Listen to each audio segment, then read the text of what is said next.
How many of you have heard of Shark Tank? Right? Yeah. When it first came out, I was glued to the screen for about a couple years. But this is the reverse pitch, a reverse Shark Tank. And I know you guys are wondering, well, what is the reverse Shark Tank? Well, we have two excellent people that's going to explain that to you.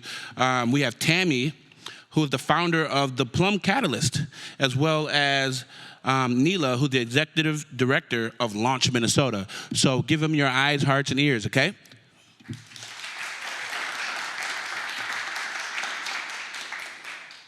All right. Hello, everyone. So welcome to our first annual Shark Tank reverse pitch competition. This is for the future of our cities. So as Tayo said, I'm Tammy Meehan Russell, and I am the founder and the chief catalyst of the Plum Catalyst. For those of you who don't know, the Plum Catalyst is a strategy and innovation consulting firm focused on bringing together private, public, nonprofit, and research entities for living lab mobility pilots. And so hopefully we have a chance to connect while we're here today, if I haven't already. And with me here, I'm co-moderating with my friend Neela, and I'll let Neela introduce herself. Hello.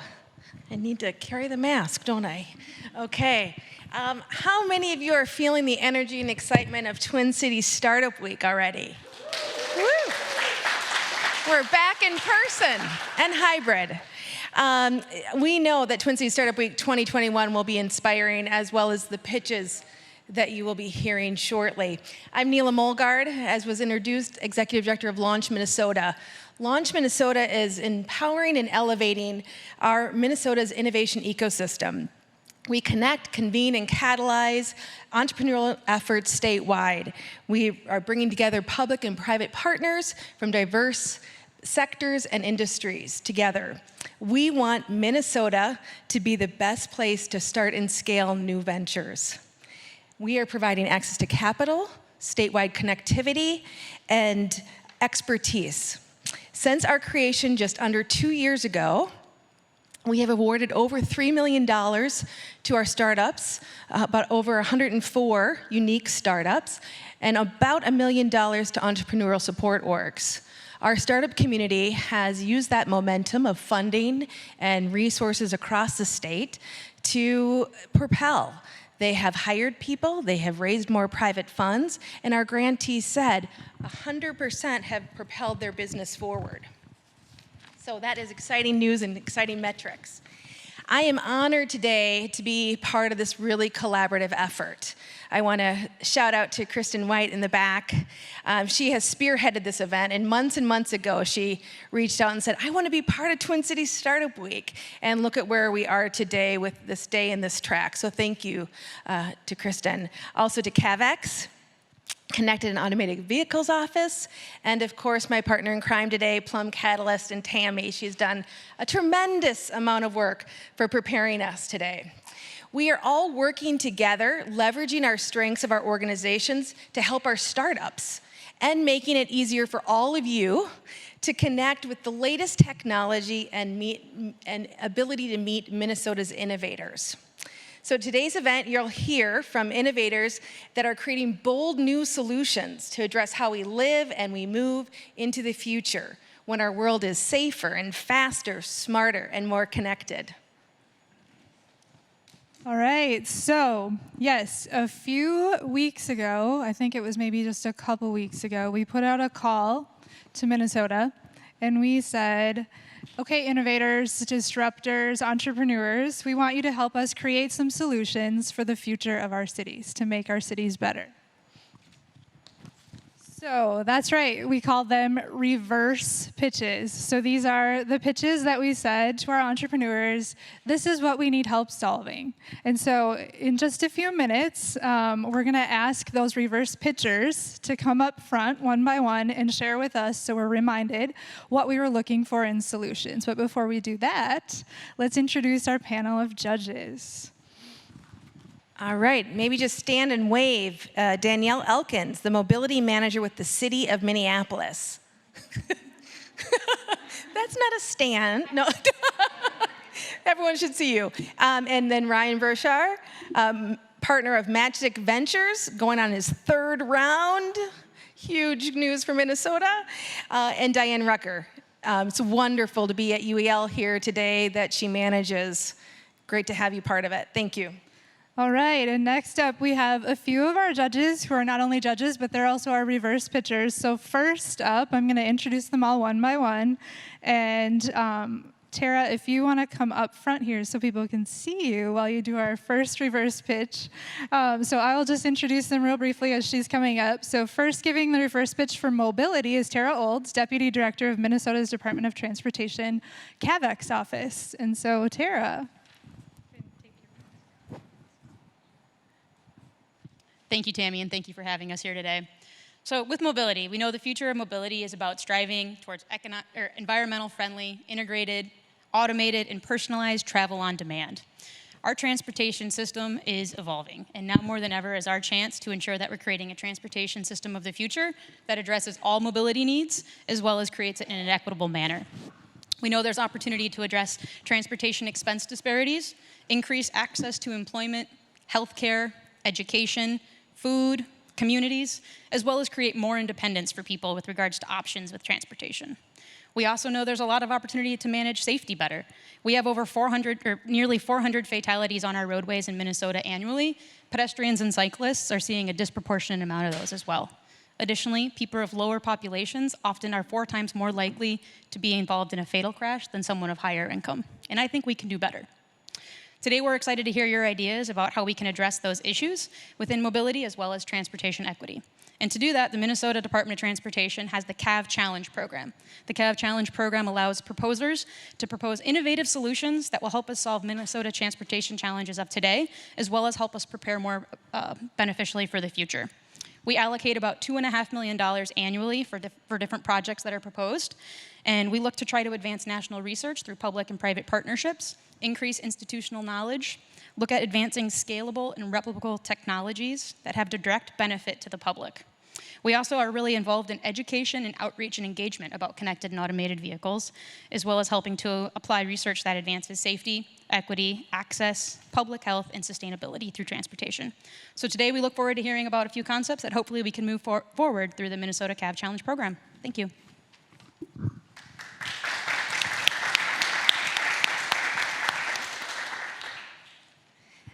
Next, giving the reverse pitch on sustainability is Tim Sexton, Chief Sustainability Officer and Assistant Commissioner for Sustainability and Public Health for MnDOT.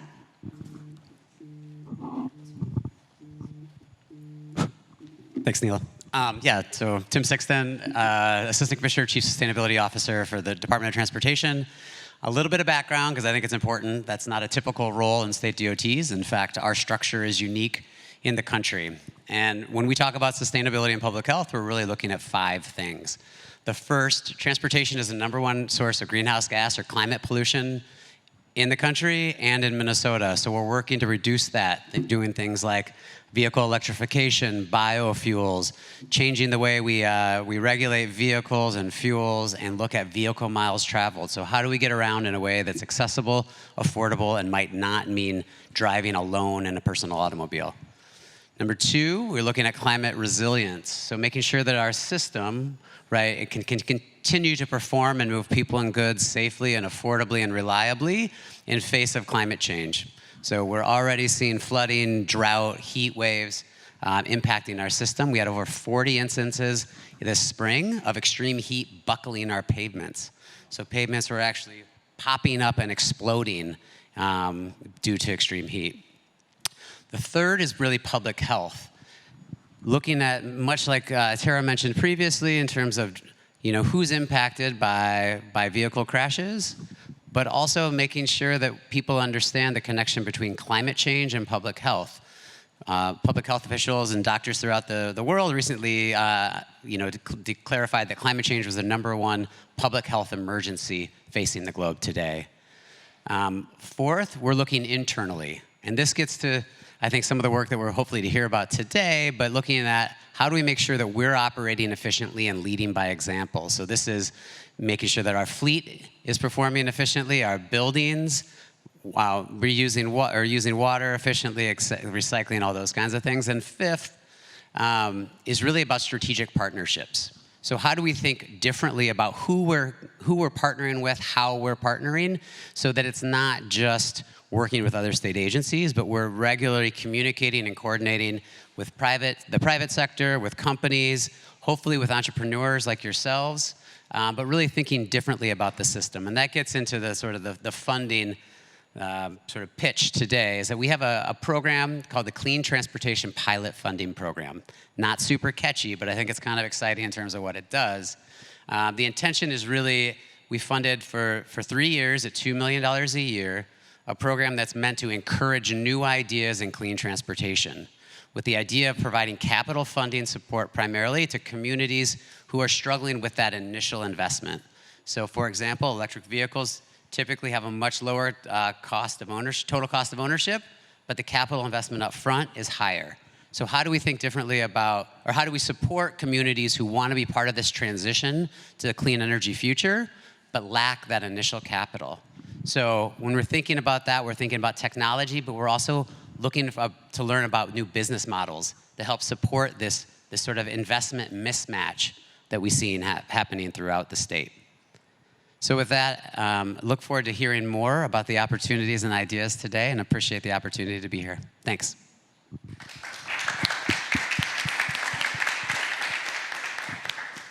All right, thanks, Tim. And finally, last but not least, giving the reverse pitch for livability is Sabina Saksena. Sabina is CEO of Cytilife, a serial entrepreneur herself, and founding member of Smart North, our track sponsor here for Twin Cities Startup Week. And so, Sabina, go ahead, and why don't you share with us the livability reverse pitch? Yeah, great. Thank you, Tammy. I'm going to wear my glasses so that I can read some of the stuff. So I'm here not only in my capacity as an entrepreneur with growth stage companies in healthcare and in smart cities and social impact with Smart North, but also to talk about livability from a common resident's perspective. I moved into Minneapolis 5 years back, and I've lived in New York and Chicago and Atlanta, large cities, and this city is my favorite, and for my family. So there was something about this which I never thought it would be, but it is, and it's a well-kept secret. People don't want to come here. So my pitch is around livability, and livability can mean different things to different people. It includes mobility, it includes sustainability, it includes many things. But most of all, to me, it means it's a sum of all the factors that impact my quality of my life every single day.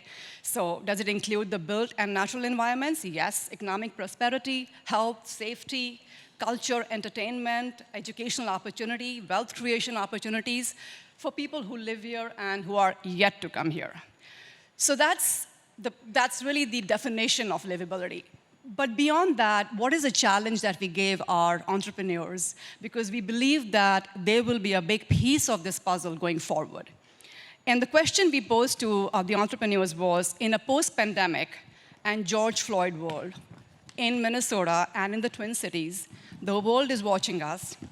And how do we make the communities and cities of Minnesota the most livable and equitable in the US for people like ourselves who already live here, and people who we want to attract to come here, the talent, the capital, the businesses. So how do we go about solving this challenge? But as you think about the solutions you're creating, are you harnessing the assets that we already have? The technologies that are available to us. So what are the assets we have right now? Minnesota is naturally rich. It's got a huge educational resource, business resource with so many Fortune 100 companies, a vibrant entrepreneurial ecosystem, and to add to that, all the latest technologies available to us. So that was our challenge, and I'm hoping to hear some great pitches today. Thank you.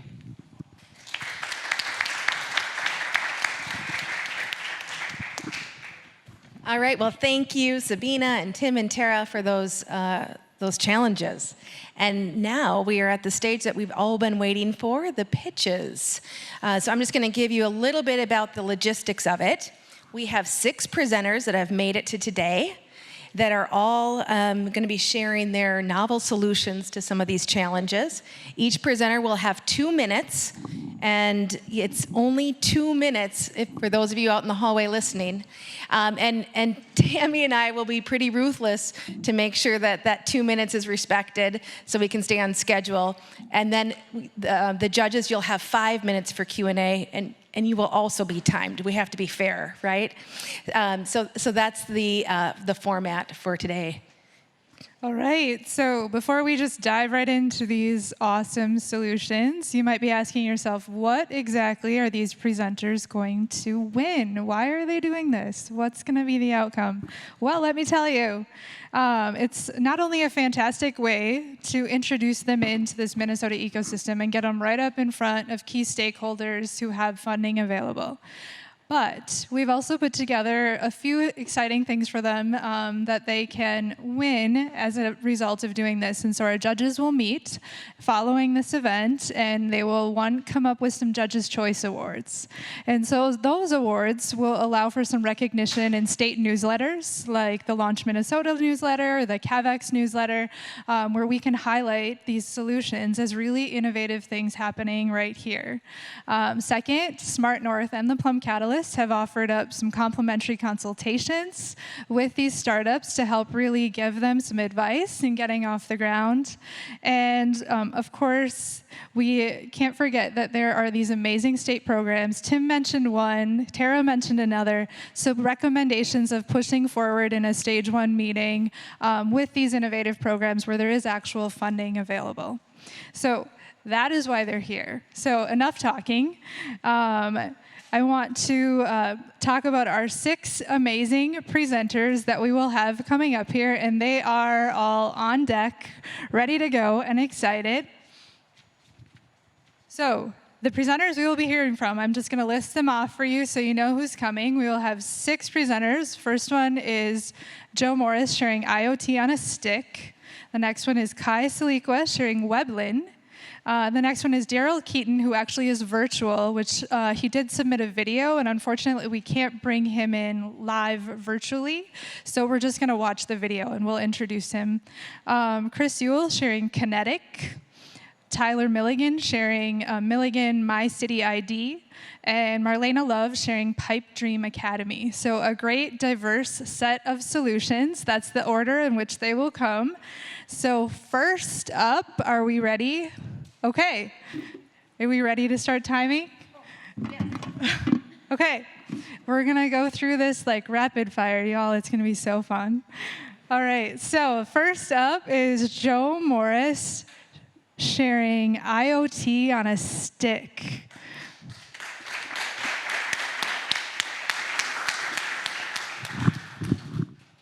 Good afternoon. I did bring a timer with me, but it's here's a clock in the back. There's a slide somewhere? Is there a timer, Tammy? Oh, she's got a timer. There you go. Do you want that clicker right there?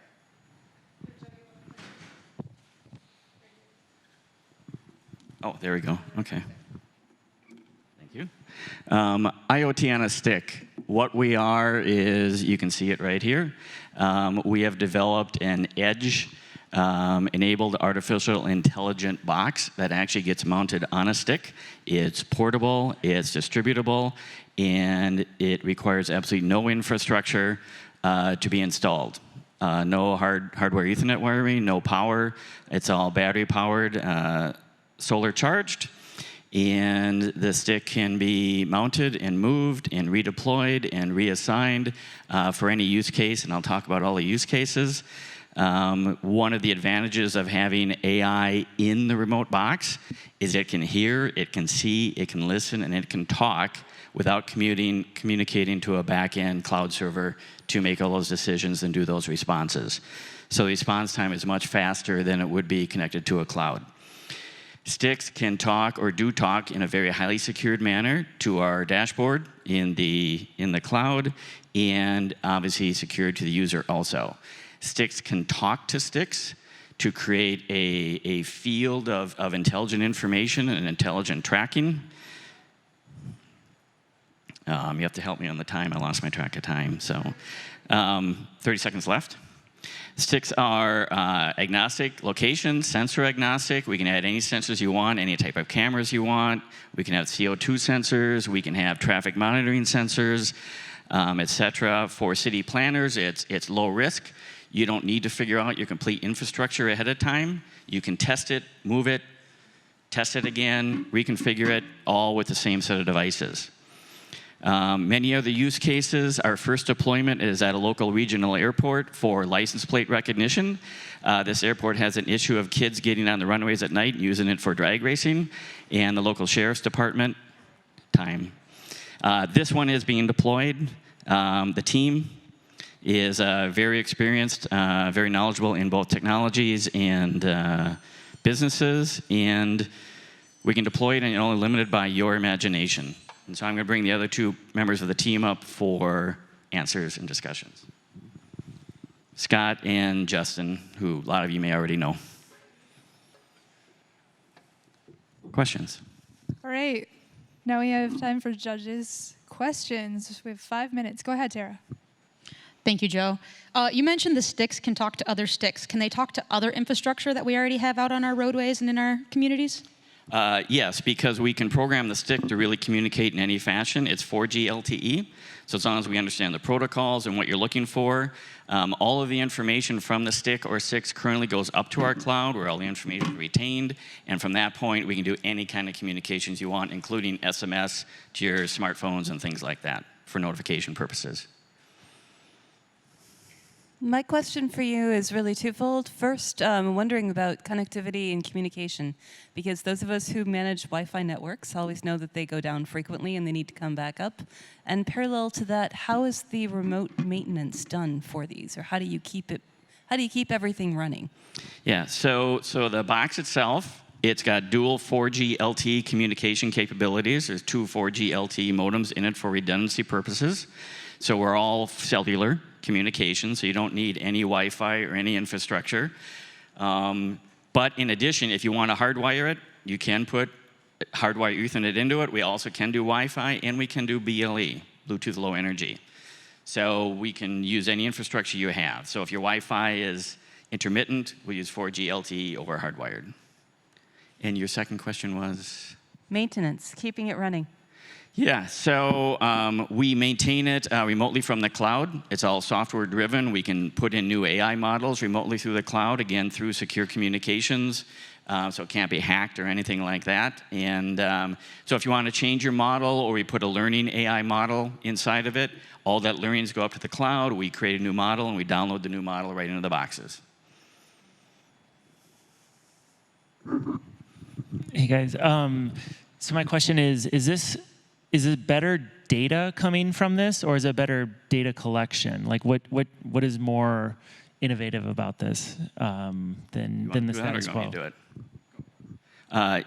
Yes and yes, Ryan. So, because we got dual processors in here. One processor manages the environments and all the sensors, so it manages CO2 sensors for maybe your case, or traffic patterns.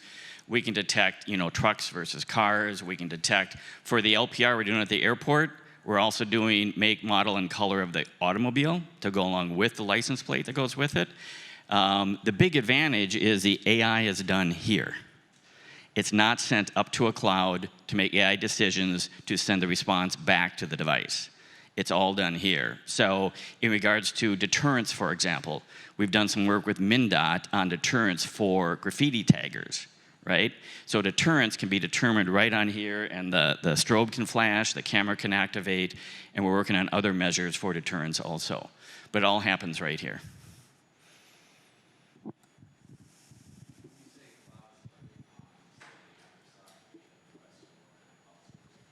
We're agnostic, so we have all our own services, all our own dashboards, so we're cloud agnostic. It can be AWS, Amazon, whatever we want.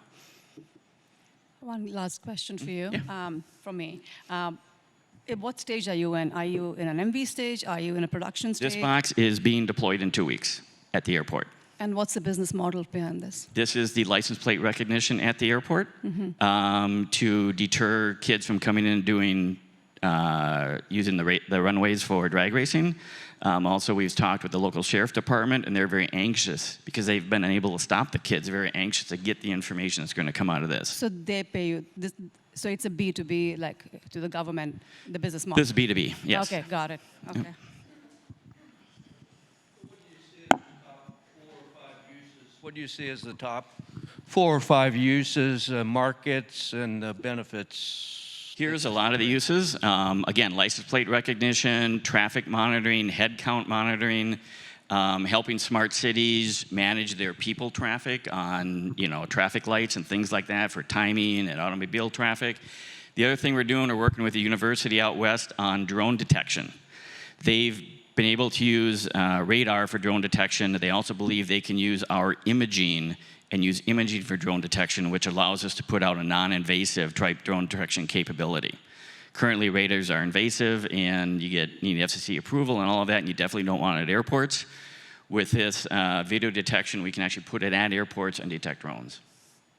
All right, so I have to be the mean one to step in here now and say we're at time. And I just want to say for the next ones, if we could just make sure we allow the judges to ask the questions, and then we'll open it up to audience if we have time. Okay, sorry about that. I'd love to have everybody have a chance to ask questions of these pitchers, but we just are so limited on time. So let's, thank you so much, Joe, and IoT on a Stick.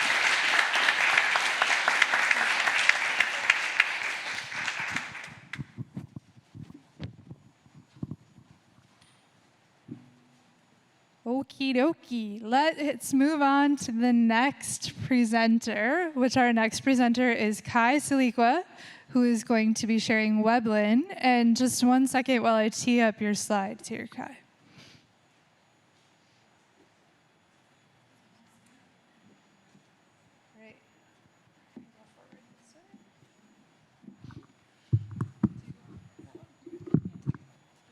How are we doing?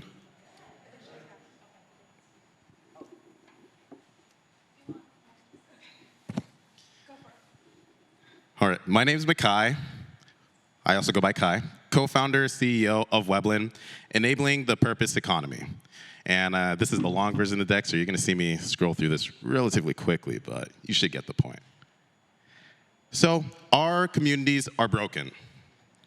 As we know, with the rise of technology and recently COVID-19, there's been a large amount of disengagement in communities all across the globe. And it's actually costing governments and businesses, and each of us, billions of dollars in perpetuating inequality, as well as corruption and loneliness in our society. And we are facing unprecedented challenges when it comes to the ailment, specifically in the US. $960 billion each year is spent due to the consequences of loneliness, depression, suicide, anxiety as well. $23 trillion since 1990 has been spent from our government in order to try to compensate for inequality, and it's still quite ineffective. And there is a 30% ESG deficit, we like to say.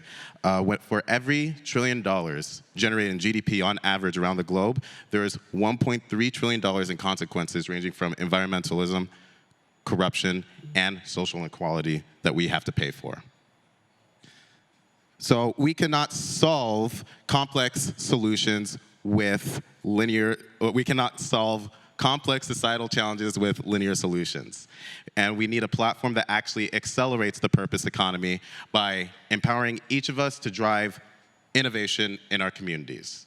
So what is Weblin? Weblin is a platform that is for the purpose economy. It unites individual empowerment, social innovation, and economic incentives, thus creating a world of change makers. With Weblin, you are able to be paid to be engaged with the world around you. And yes, it's available for download on iOS and Android if you're so curious. Finally, do we have a way to align real financial and purpose economics in order to drive social innovation and empower participation in our communities? The keys to building an engaged community: engagement, social innovation, as well as aligned incentives. And here are a few use cases we can touch on. And officially with Weblin, there is now a monetary incentive for engagement, social innovation, and humanitarianism in society. All right. Nice job, Kai. All right, judges, it's open up to you all for some questions. Also, pardon for the way it's rendering is kind of wonky, but. So Kai, I have a quick question for you. I got the problem that you're trying to address. I didn't understand the solution exactly. Is it a B2C that I, as an individual in a community, can plug in and do what? Weblin is a B2B2C. It is actually a solution that we are currently working specifically with the city of Fargo, but there's other cities as well because we are able to provide a means with our platform to essentially be able to audit the health of your community and have a transparent view and a stronger relationship with members of the community. So for example, with the city of Fargo, we are co-creating a dashboard with them that allows for them to have direct polling, being able to see what people are involved in their community, being able to, because members of the community have a wallet, you can essentially have an easier time to incentivize pushing towards different goals in the community as well. So maybe you can expand on that just a little bit in terms of who's paying for this. We have 5 means of revenue. It's actually because this is a platform. It's not just a single product. So you download Weblin and you're able to be paid to be engaged in the world around you through events and local media. Now, it's kind of like starting your own country in which in traditional economies, you earn fiat or whatever money you earn if you fulfill a promise, fulfill contracts, and you actually do that. And with Weblin, if you participate in your community, you earn actual tokens Weblin that can be traded for other currencies as well. Then you may wonder, how does the money move around? Where's the value come from? Then in order to get something out of the community, let's say if I post an event or schedule a stream, it costs some Weblin, and a portion of that can be seen like a tax, which is subsidized to pay people to be engaged in their community, and another portion is put towards projects that are also built on our network. And essentially, that is just one of the ways that we generate revenue with Weblin, and that's how money moves, but we also offer in-app ticketing. There's also opportunity for advertisement specifically for local businesses, and our biggest sources of revenue are city contracts and enterprise solutions. So you described the deployment with the city of Fargo, and it's a little bit clearer, but there's still some questions that I have based on this. Number 1, did Fargo engage you to come in? Number 2, you described the creation of a dashboard. And related to that, where are you getting the data, and of what use will that data be to the final customer? To come here, we actually had seen that when it comes to sustainability, because we have a platform that essentially is able to create the foundation for what is a smart, sustainable city, that people are able to be paid to be engaged in the world around them. That's just seeing like the Twin Cities, like you guys were focused on sustainable ecosystems, correct? Hence why we're here chatting about this. When it comes to the city of Fargo, the contract has not officially been deployed right now. It's a yes, and it's just essentially legal we're going through. But we are still looking at other cities to actually integrate with in order to make sure what this dashboard is essentially with our early partners. We are co-creating it with them because we have the front end, what is Weblin that you download, that data of what you're engaged in, the marketplace for what is Weblin as well, because local businesses have a stronger relationship with members of the communities as well, being able to pass on community sales tax. There's a lot of data when it comes to involvement that we are able to curate that doesn't just come from, it's a fun app to use, but it's essentially able to push forward community goals. One final question. Is this built off of blockchain technology? I mean, you're talking about crypto tokens. Built on Algorand, and the Algorand blockchain. If you guys are familiar with it, if you're not, it is a top 10 blockchain. We're actually even partnered with them, the Algorand Foundation, and even are currently part of an accelerator. And who determines the incentive? Like, what are you incentivizing, and how do they get paid? Is that community driven, or is that top down from community leaders? We use weighted metrics to determine how involved are you in your community. When it comes to how often are you engaged in events, how often are you watching streams, because we essentially have a pool that we're taking all the fees of Weblin that's been passed and being able to distribute it out. And when you receive it, it can be exchanged for goods and services or sent to another wallet or exchanged for fiat. Thank you very much.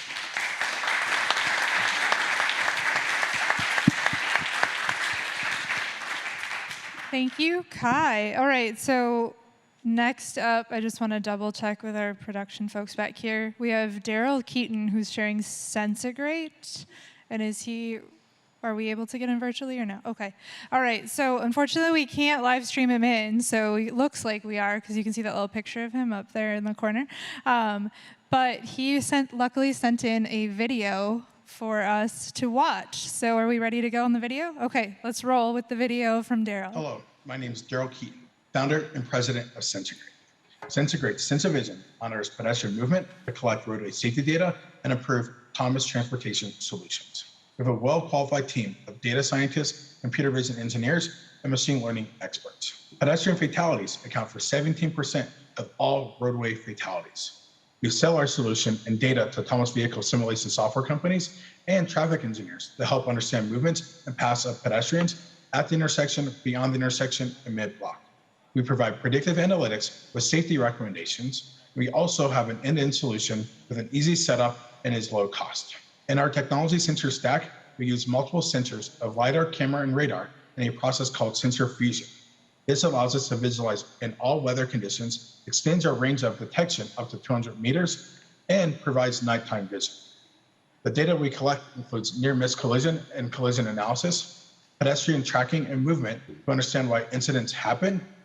Our 3D data provides higher accuracy in location-based data to enhance autonomous vehicle simulation, and our data enables the readiness for connected autonomous vehicles. Our partners are leaders in their respective industry and have helped us create an ecosystem solution for intelligent transportation systems that is out of the box, plug and play, deployable in 20 minutes, includes a monthly subscription, and provides installation and technical support. Some of our project highlights include the city of Scottsdale, where we're providing pedestrian safety corridor in an entertainment district, working with Fairfax County and the city of Phoenix, along with Arizona State University, to do a pedestrian safety corridor with near-miss collision analysis, and working with UCLA and the city of Los Angeles for traffic flow and volume analysis, data analysis to help train autonomous vehicles, and a data exchange for autonomous vehicle corridor readiness. Thank you for your time and inviting us to pitch in a Twin City reverse pitch competition. Hello, my name is Daryl Keaton. Awesome.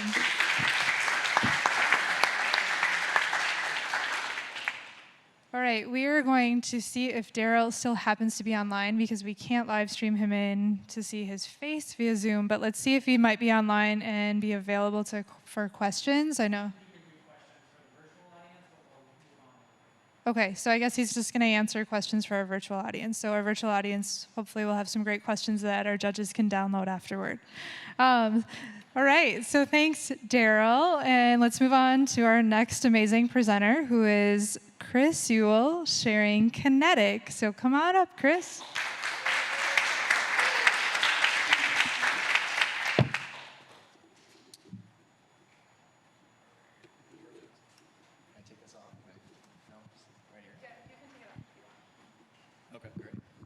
Cool. Hi, everyone. Hey, what's going on? All right, cool. My name is Chris. I'm the co-founder and CEO of a company called Kinetic, and what we do is we help communities connect the right members at the right time. So a little bit about me.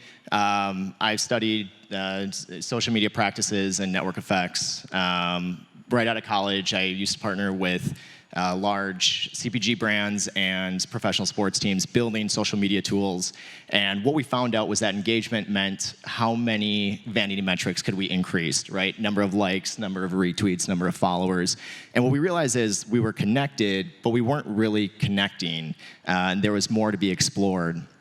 So with the world's largest professional online network with 772 million members there, what we found is they adopted a lot of those same principles. We're just scrolling, double tapping, liking, and we're not actually being of value and resource to one another and creating true network effects. So as we know, it's not what you know, it's who you know. But in order to even get in the room, we need to have access to the room. So what we do, and there are 7 key pillars that really dictate these, how we get into the room with the right people at the right time, from where we live to the high school we went to, the college we went to, or life partner, and so on and so forth. So if we have one platform that enables that access, so whoever we are, whatever our background may be, we can connect with the right people at the right time and have that expedited and accelerated conversation to accelerate also the progress that we make. So here's how it works. When we partner with organizations, they have a page. It can be, protected by an access code to make sure that they're the right members within the community are able to participate. So you have this grouping within the community. Through our sophisticated matching process, what we can do is connect folks within that community through weekly introductions, office hours, and coffee clubs. We've been doing it for a while. Is that time? Wow, that was quick. Okay. We're partnered with Launch Minnesota. Here are some of the stats here. And okay, I think now's a good time to open questions. Yeah, good idea. Nice, Chris. That just goes quick. Okay. Cool. Yeah, a lot of good things to say.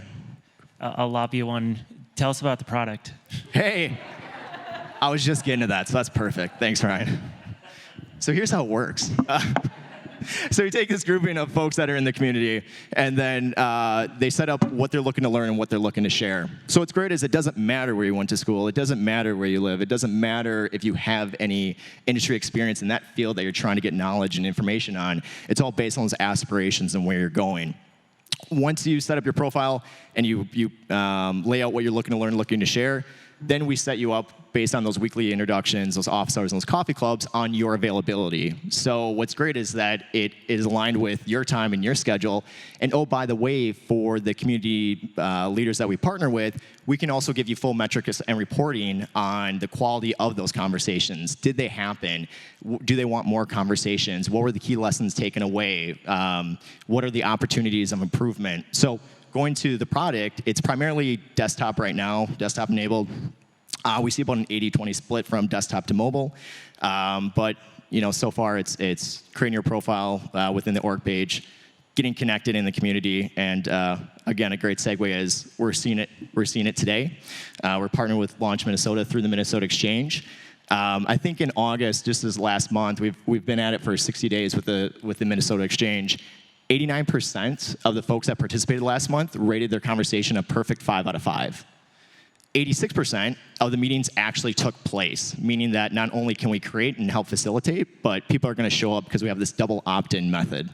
And then on top of that, which I'm getting really excited about, 77% of those that participated in an event through the Minnesota Exchange had multiple conversations. So it's not necessarily a one and done. It's I'm getting value, I'm having good discussion, and I want more of it.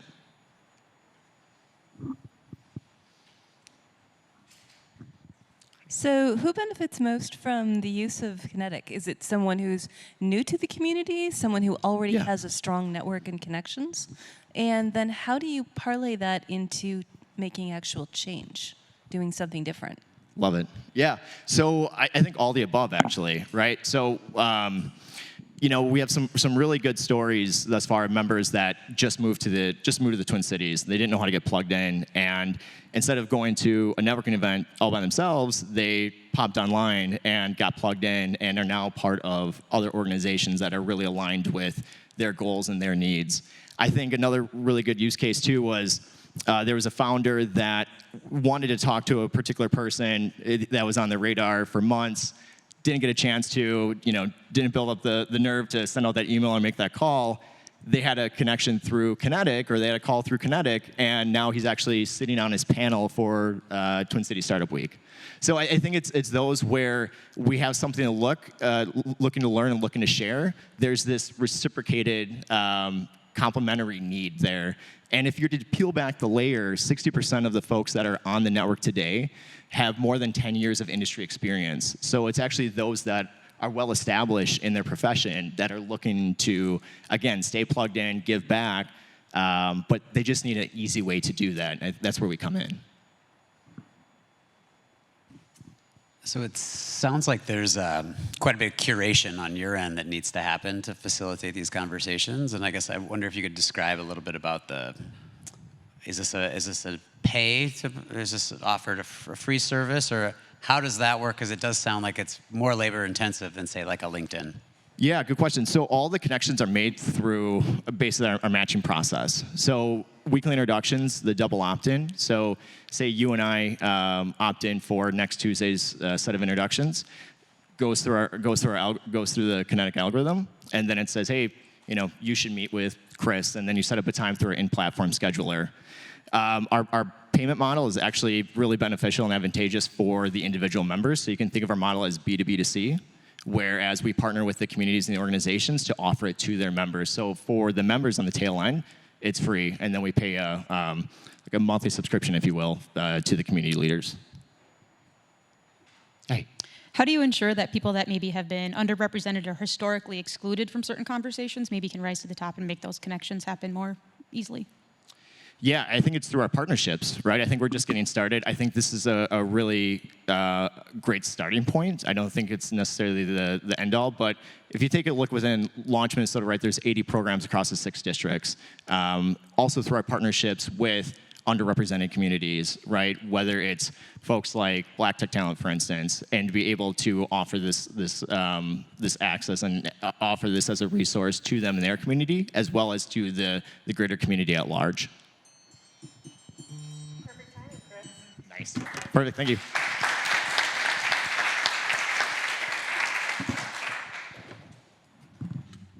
All right, thanks, Chris. Next up, we have Tyler Milligan from Milligan & Partners presenting My City ID. So come on out, Tyler.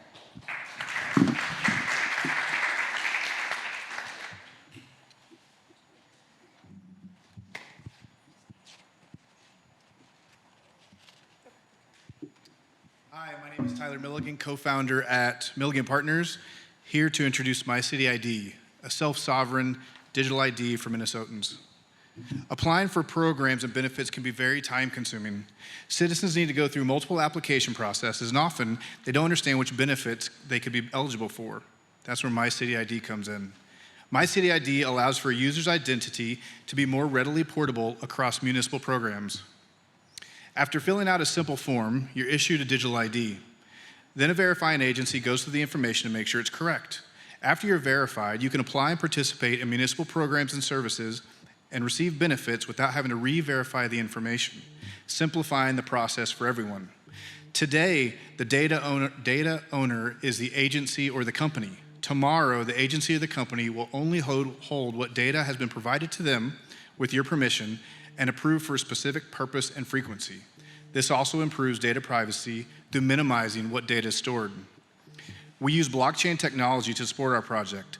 Blockchain inherently uses a multiple authority data validation process to provide trust to the data.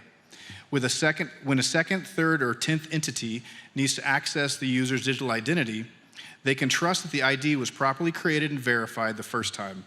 After an agency receives the application, a transaction is broadcast to the permissioned verifying agencies on the network for validation. After the verification process is complete and consensus is achieved, the information is added to the blockchain and then to the user ID. Of course, there's some challenges we need to take into consideration. Users are responsible for granting access to agencies for their information, which can delay the process. But this is no real different than if the user is actually in the facility themselves. Also, if someone loses their ID, it can be recovered with a trustee network. Agencies that interact with the ID keeps part of the ID recovery key. Also, users can add friends and relatives to expand their own trustee network. That's all we've got today. Thank you so much. Wow. At time. All right, judges, open up to your questions. Would private sector service providers be able to tap into this? So for example, are scooter programs like to tap in to understand who has ability to get the lower price, low income programs? Could they also be able to use this to verify the status of someone? So this sits upon a network that we built for another service where it was agency to agency with a founding idea that even though initially it would be public entities, that private entities will participate as well. Using the blockchain, you have the ability to manage the privacy of the data inherently within a network. We use Hyperledger Fabric, which is an open source tool that allows for channels, so you can actually have a peer-to-peer or a shared channel across multiple entities, so that if you have a private company that's like a micromobility provider, they can be ensured that if they're speaking to one agency, that their data can't bleed across the network. So this type of blockchain-enabled digital identity has been used very successfully to bring in refugees or bring in people from different countries, immigrants, who don't have an immediate access to an identity or an identity through a particular country. Can you describe how this can be used to perhaps give identities or enable identity tracking in a positive way for people who either refugees of the country or who don't have that access to maybe a traditional social security number or green card? And if it's okay, my reference was going to be someone that's homeless.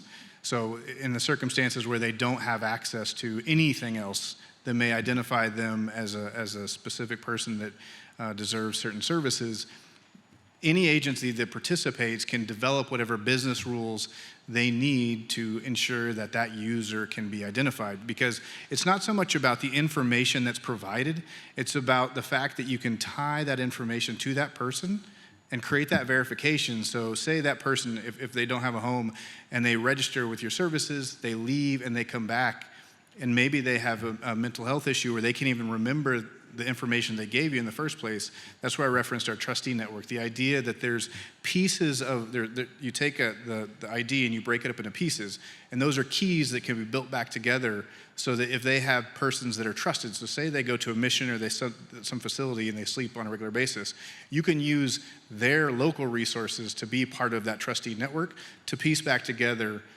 So you could gather that information if you wanted to within your business rules so that you know when they come back, these are the pieces of the puzzle that you need to identify who they are. Where do you feel like the biggest opportunity is for people to benefit from this, from different services that you said that they might be missing out on? I personally, I come from the mobility space. I think that to me is the most appropriate, but I think it's, for example, we presented this in New York City, and one of the things that we identified in New York City is that they have 70 different entities within the New York City government that each one has a sign-up and registration process. And so we wanted to try to break down the access to those services. So like I said, for me, I think it's very appropriate because I see within the mobility space, we're starting to fractionalize. Even as private providers come into the market, they want to manage the account, they want to provide your information, and they don't want to share that or bleed that off. I think we need to start breaking down those barriers so we can expand, especially public transportation and transportation opportunities within cities. So who owns your ID? Does one municipal agency owns your ID because they started with you, or it's owned by me because I am the person for whom they own that ID? So our vision is that it's self-sovereign. Our vision is that you have control of the information. But for example, so I didn't get a chance to talk about it, but India has a centralized digital ID. So the central government establishes that ID in that entire system because they want to better track their citizens. In Nigeria, they just deployed a national identification number. It's a centralized system. It all depends on your business rules around how much sovereignty you want to allow the user to have. The ID, to some degree, is just, it's zeros and ones, or it's some hashed value. It can be anything. Even I was having a conversation earlier, it could be a set of information pulled from your current driver's license or government-issued ID that runs through a hash. It's now unique. And then it's presented to you either on a piece of paper, on your phone, in a database somewhere. It could be anywhere. So it's just a digital representation, and the key is that it's verified and trustworthy. Got it. So to me, it seems like your social security number and clear. A combination of that, is that a good way to understand this? I believe so. And then it ports over. Yeah, for those that don't know about Clear. Oh. Thank you. Thank you, Tyler.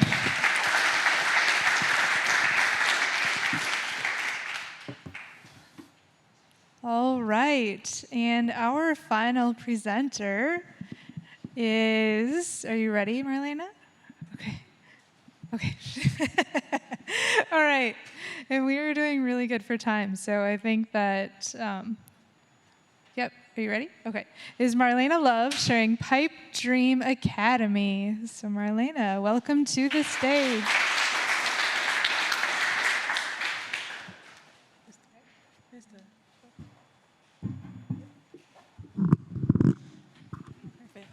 Hello, everyone. My name is Marlena Love, and I'm the CEO and founder of Pipe Dream Academy. That is not the presentation.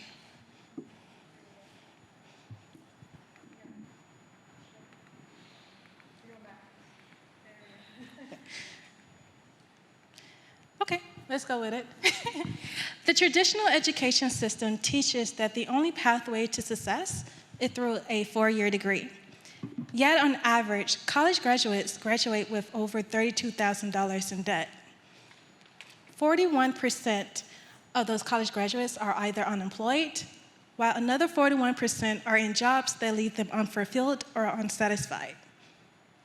With no clear pathway to success, students are just not set up for success. That is why I created Pipe Dream Academy, an e-learning and career navigation platform that empowers high school students to explore alternative and affordable career pathways that will allow them to find a more fulfilling, meaningful career. So this is how it works. A student will get prompted with a task to complete. With that task, they are either rewarded in the form of career points that lead to, let's say, credentials, a job opportunity, and internships, or maybe they need advising with real-life human interaction or mentorships to say why they have it wrong. It doesn't matter, because with either rewards or advising, they are gaining real hands-on learning experience that allows them to build a portfolio and to get that real in-the-place job career stimulation. We estimate about 15.4 million students are in high school. With a $10 a month individual plan, we are looking at a total addressable market of $154 million. Now, Pipe Dream Academy is new. We're on the rise. Pipe Dream Academy was founded after the successful completion of 2 accelerator programs.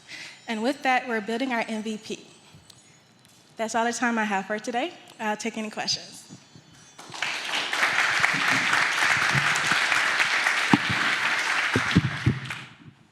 All right, judges, open it up to you. Thank you. I'm wondering, is this, just to clarify, is this replacing high school education, or is this a supplement to it that kind of leads to more job placement or career progression? That's actually a good question. It can be either or. When we look at education, we often feel like it's really not setting everyone for success, if they're not really getting the most of their education. In fact, I often wonder if there's going to be a period where parents are not going to enroll their children in public schools, that they will go to charter schools or alternative schools. And with ed tech, that looks like the future, unless our government do something about it. So this can be very well the first trial, the first pilot to a non-public education.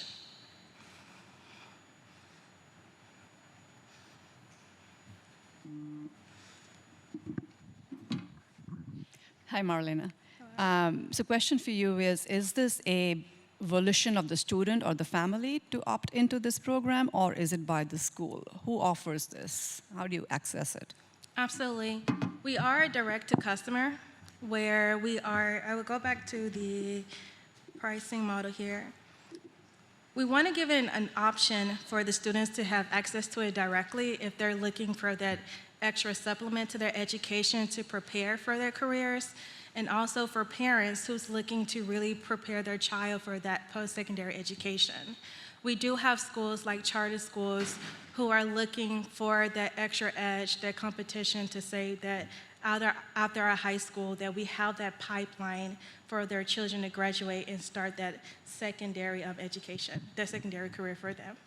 Give me an example of a course or a career path that would be here and would be meaningful, or you? Yes, absolutely. So for Pi Dream Academy, we are focused on tech careers. And I would like to start it off with project management, which is actually my career field. So in high school, they don't necessarily know that they want a career in tech. They don't know what they want to be tomorrow. I was one of the fortunate students who did know what I wanted to do, but after about 10 years, that changed a few times. But because project management is a leadership skills, they're learning the life skills early. So let's take budget. We have to learn math. We have to learn how to calculate, how to do those things. And so if we apply it as a real life skill, that you know how to calculate, you know how to say, I'm going over budget or I'm going on a budget, that's a life skill that they're gaining, and they can use that as a stackable position. So when they're gaining those skills, well, what happen is we're leveraging artificial intelligence to really track all of that throughout their 4 years of schools. And by the time they graduate, we will tell them to say, hey, based on what you have done for the past 5 years, we realize that you're very strong in math or you're very analytical. Here are an option, a career path that you can explore. Would you like to explore that career path? So instead of like going to college to say, maybe this is a good fit, you have an option to talk to a professional who's in their career path to say, hey, this tool think this might be a good fit. Can I explore this path, or is there an internship or some type of job shadowing for me to explore in that tech career field? Thank you, Marlene. Could follow up on that. It sounds like one of the things you're trying to include in this is that a four-year college is not the right path for everyone.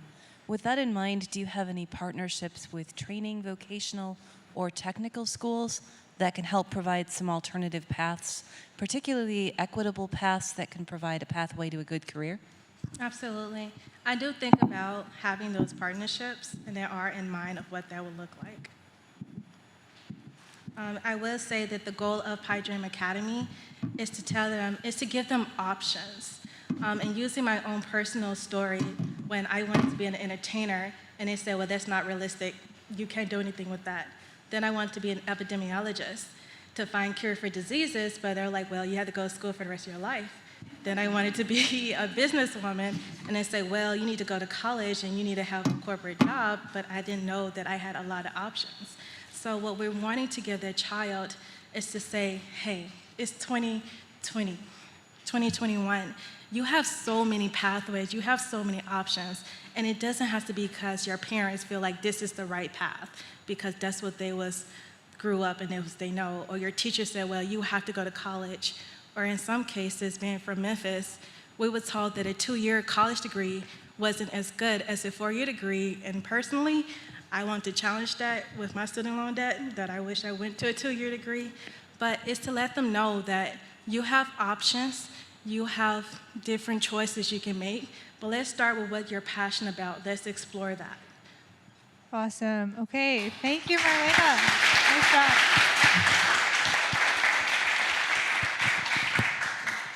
So we actually, can you just stay right here for me? We actually have a little bit of time, so we are going to try to get the rest of our presenters back in here. If there were any final questions from the audience or judges for any of our presenters, we've got a little bit of time here, so I wanted to allow for these folks to give you more info if you're just very curious to learn more and you didn't get a chance to ask. So let's line them up, these amazing presenters today. And first of all, let's give them another big round of applause.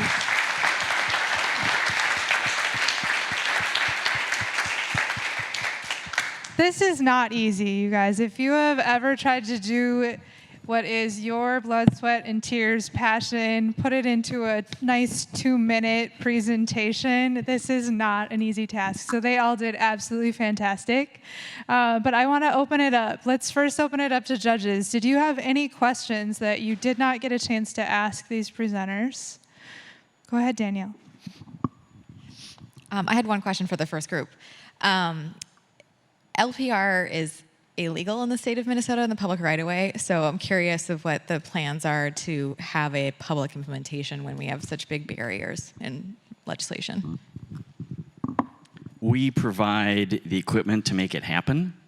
the person who owns the use case would have to determine what is legal and what's not legal for their use case. Obviously, on the runways, we've already talked to the sheriff department. We know it's legal to do there.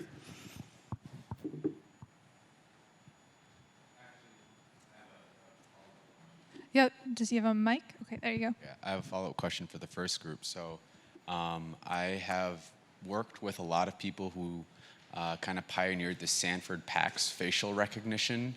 And so my question is, do you guys have any concerns due to you guys do facial recognition that it could be used against POCs? Because that's a very big, prominent problem in the world of facial recognition right now. Again, we provide the capability to put any AI model in the stick. We are not purporting facial recognition or any other type of use case. Again, that would be up to the people owning the use case, whether they have or garnered the authority to do facial recognition. Obviously, an AI model can do facial recognition, but we are not dictating what AI model we put into the device. Any other questions from our audience? Kristen, let's get Kristen a mic. You all did an amazing job. Thank you for being here. I would love to hear from each of you, what is one thing you would like to see from Twin Cities Startup Week to support each of you in the entrepreneurial ecosystem in the future? Oh, sure. I was first before. Yeah, let's do it. Yeah, I think just even having Twin Cities Startup Week is amazing, right? Just the exposure and the awareness of all these great companies. And, I think just in general, the state of Minnesota gets a lot of, it's easy to give a lot of the attention just to, Minneapolis. And so it's great to see all of the talent and opportunities outside of that too. So I think just being here and having this is fantastic. Whether you are a decision maker that has an influence or you host events, if you're interested in the culture and how people get together in the cities, please reach out, because what we're trying to do is simply create a world that rewards our humanity. What if this combine? Kristen, I have terrible hearing. Can you ask that question one more time? What is one thing Twin Cities Startup Week can do for each of you to help this entrepreneurial ecosystem?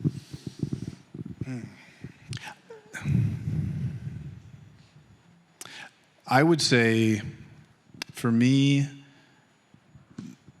the opportunity to have a conversation with lots of different perspectives is very valuable. And so for me, looking forward, I think I've always found, and we try to advocate a lot with our business, is education, even beyond what we sell. And so I think what's valuable for me is that if you think there's an opportunity to go tell somebody else, because I think it's really hard for entrepreneurs. I think as Mo asked the question earlier, how do you get your word out? And we're not chasing funding, so therefore we're not actively going and telling everyone in the world about our idea. So I think it's very valuable that if you hear something, you think something's interesting, ask questions and go tell somebody else.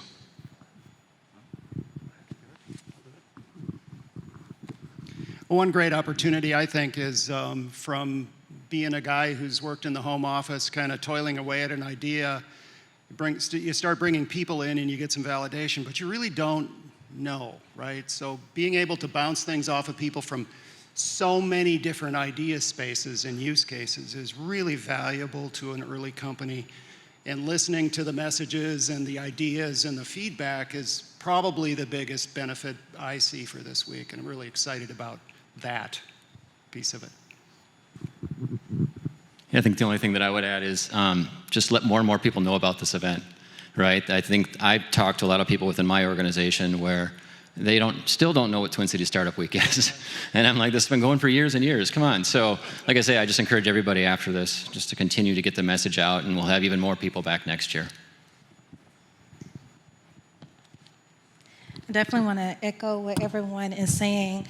I represent a lot of founders who are just getting started on their journey. And I think I said to someone earlier that if it wasn't for someone say, just do it, I almost talked myself out of not doing my startup because I felt like I wasn't ready or I didn't have a business running.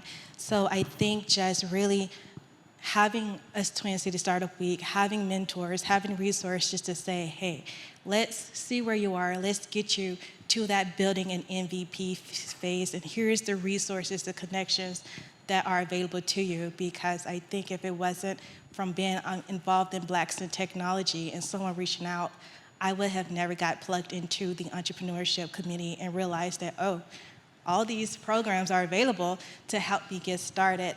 So for me, just being a day one founder, a zebra as they call it, is that having those conversations, having those access to those resources and mentorships and people who've done it in an industry so that I can learn from them would be amazing. And we're taking beta testers too, so. Awesome. Okay, I think we have one more question back here.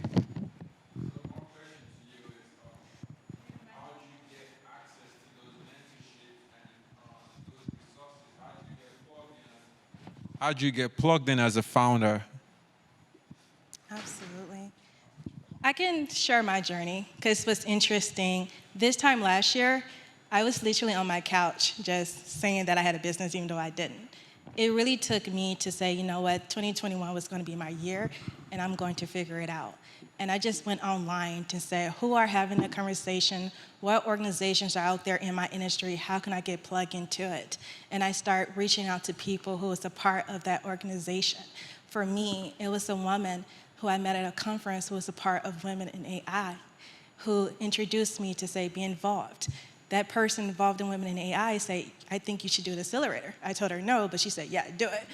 And the accelerator led me to another accelerator who led me to now having an idea and an actual startup having. So I want to tell you that it takes research, seeing what's out there, being plugged into those conversations, whether it's on LinkedIn and hashtagging who's having no conversation, just reach out to them to say, I'm interested, can I invite you for a virtual coffee? Let's see where it goes, and it's a journey. It's literally a journey to really see where life takes you, and in that journey, you really figure out your mark and what those organizations are.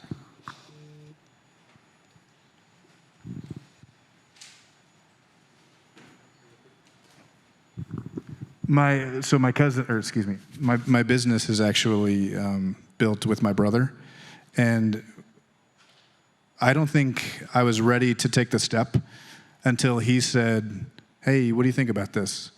And I realized, thinking back to that decision, it was simply someone I could trust.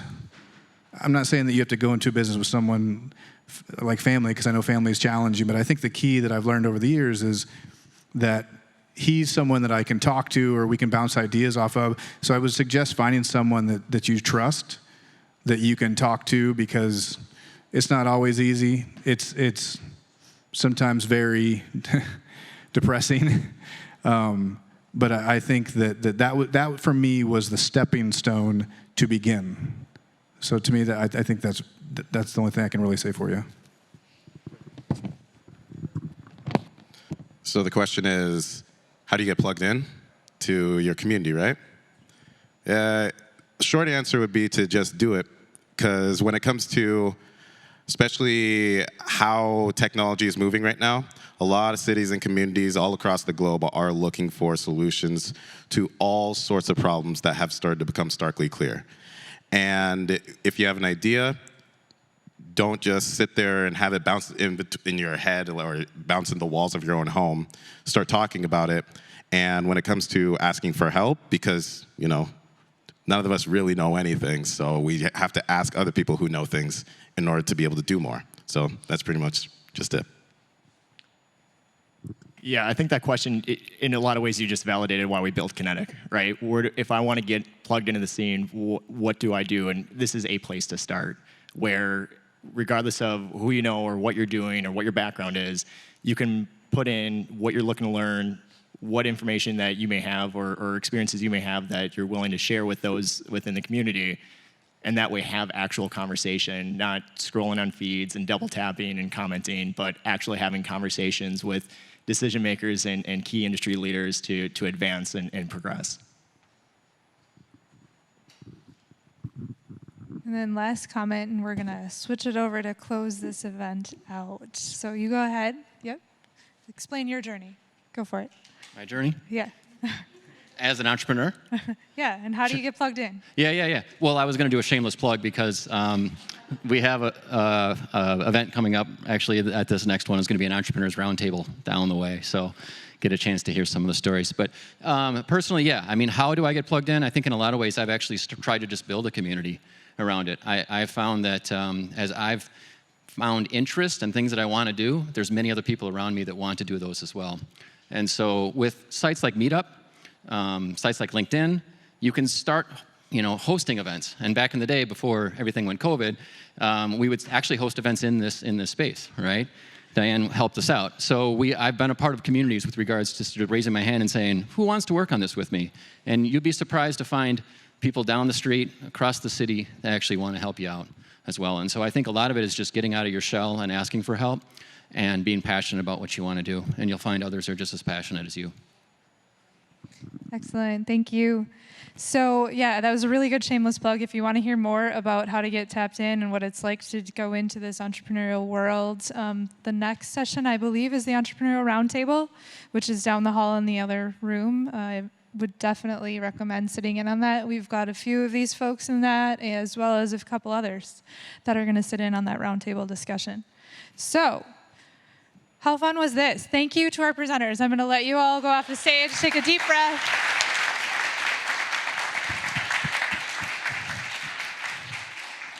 So, yes, this was so fun, you guys. This fills my cup. And so now we've heard from our presenters. I want to give our judges some time to meet and discuss amongst themselves their Judges' Choice Awards and whatever else they want to put forward. And so please stay tuned at around 2:45. I think we're going to announce what the results of their meeting of the minds will be. So keep tuning in here for those events. And Neela, I'll let you give some thank yous. Yes, thank you all for being here. And I just wanted to comment on how to get plugged in. The state of Minnesota, Launch Minnesota, and so many partners in this room, that's what we're trying to do. We're trying to make it easier for entrepreneurs to plug in. We're trying to build those pathways and those on-ramps through access to capital, through education, through accelerator programs. That's what we're trying to do to make it easier for every entrepreneur in Minnesota. So I just want to say we've started, there's a lot of work ahead of us, and that's going to take everybody here listening to be part of that. Events like this doesn't just happen. It's a lot of hours and a lot of work. So there's a lot of people to thank. It does take a village. First of all, Beta. Laura's here, KC, the whole Beta team, Twin Cities 2021, hybrid. I mean, it's really like two events. So I just want to call that out. Double the work. Thank you to Smart North and your entire team for this day, hosting the Future of Our Cities track. Super exciting to be here. Kristen with MnDOT, and yes, all of MnDOT and state of Minnesota, thank you very much for your team. The challenges, the pitches, Tara and Tim and Danielle, thank you very much. The judges, wonderful. Of course, my fearless leader, Plum Catalyst, Tammy, has done a tremendous amount of work here. And to our startups, they are the ones that are sharing their passion and their energy, solving big problems to help grow our economy. And so I know they're not in the room. Hopefully they can hear me. Thank you for taking the time to be here and sharing your story with all of us. The call to action today is it shouldn't stop today. We've heard the challenges from our state. There are a lot of big problems that we need to solve together. So I don't want this to be the conclusion. This is really the beginning of continued conversations and continuous innovation. So thank you for being here. It's been an honor to be with all of you and to work with such incredible people. All right, so I tell this to people all the time. When I started the Plum Catalyst and before when I started my own company myself, I kept saying, It's time to put Minnesota back on the map in this space of smart cities and future mobility, sustainability. Minnesota can be a leader. I know we have the talent here, so let's keep creating bold new solutions to challenge creating how we live and move in the future when our world is safer, faster, smarter, and more connected. So please connect with us if you want to get in touch. Hopefully this won't be the first and the only. This will be the first of many. So thanks, everyone. Have a great day and keep on designing stuff.